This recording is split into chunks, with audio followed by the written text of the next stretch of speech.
Hello, my name is Tabea de Wille, and I am happy to present on behalf of the keyboards team at Translation Commons.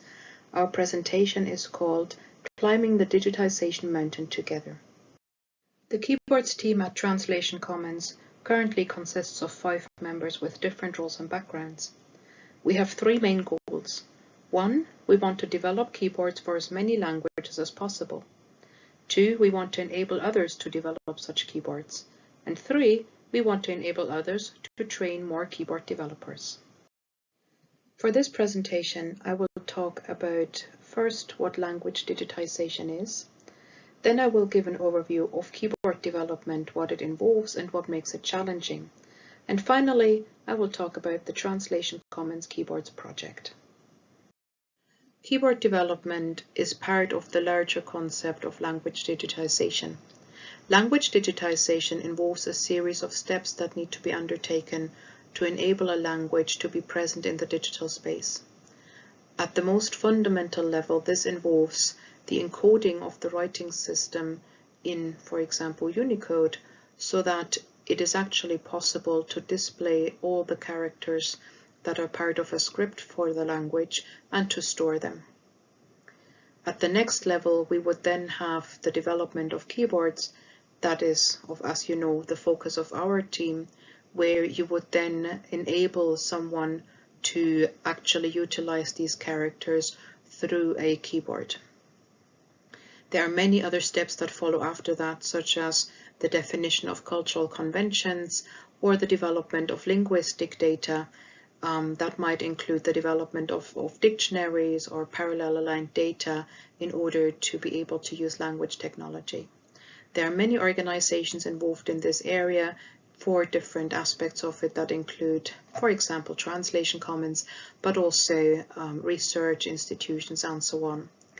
So as you know, we are focused on keyboards, and I won't actually be talking about these other areas for the rest of the presentation. Before we continue, I just want to clarify that when I talk about keyboards, I do not talk about hardware, but instead of software. As you are likely aware, you can enable a number of different keyboards that come with your operating system, maybe on your laptop or on your mobile phone. However, not all the languages of the world are available with the standard operating systems, so we are working on expanding this and providing more of those software keyboards. As I already mentioned, keyboard development is an early stage in language digitization, and it is a very fundamental and foundational challenge that needs to be considered. If it is not possible to type text in a particular language, this means on one hand that people will not be able to exchange conversations with each other, for example using text technology or messengers. They will not be able to create content in their own language and actually maybe document their culture in a written form or share knowledge, but it also means that, for example, government bodies will not be able to give them information in this digital format, and they will have to find less convenient or slower ways of communicating with a particular language community. In keyboard development, we use software that aids in the development, for example, Gboard or Keyman Developer. There are a number of challenges.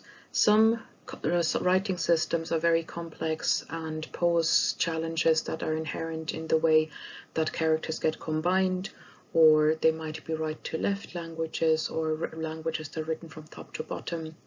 There are also some that are seemingly easier, and they are easier in a lot of ways, such as alphabetic languages, but still there are things to consider, such as limited space on the keyboard.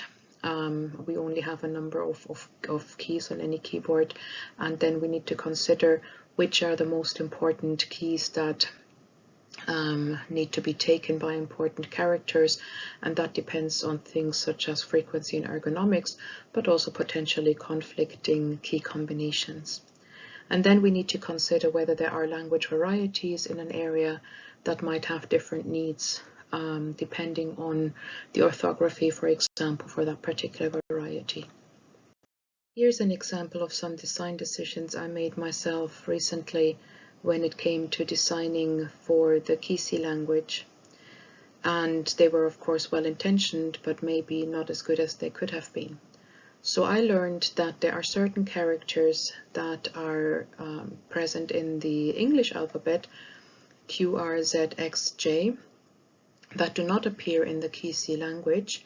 At the same time, there are certain characters that the Kisi language includes that are not actually present in the English alphabet. So my idea was to take away the characters from the English alphabet and put them on a control layer to allow people to type their Kisi characters very easily by having them on the main layer, which you can see on the top left of the screen. And then having the characters, they would only need to type the occasional English word, for example, on a control layer.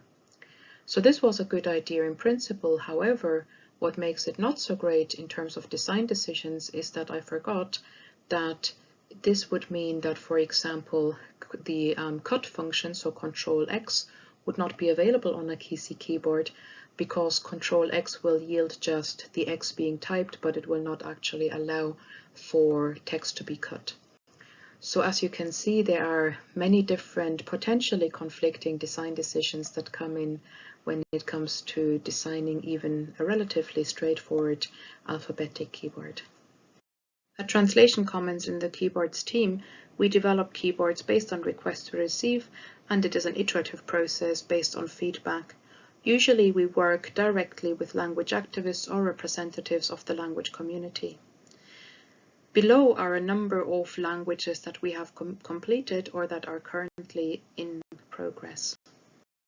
We have also started to focus a little bit on developing training within the keyboards team. Our goal is first to empower language communities to develop and adjust their own keyboards. This is very important because it puts the power to control the language digitization process or parts of it into the hands of the language communities, and they can make their own decisions on what works for their language, or maybe even alter what they have at a later point. It also means they don't have to wait for anyone else to actually create a keyboard for them.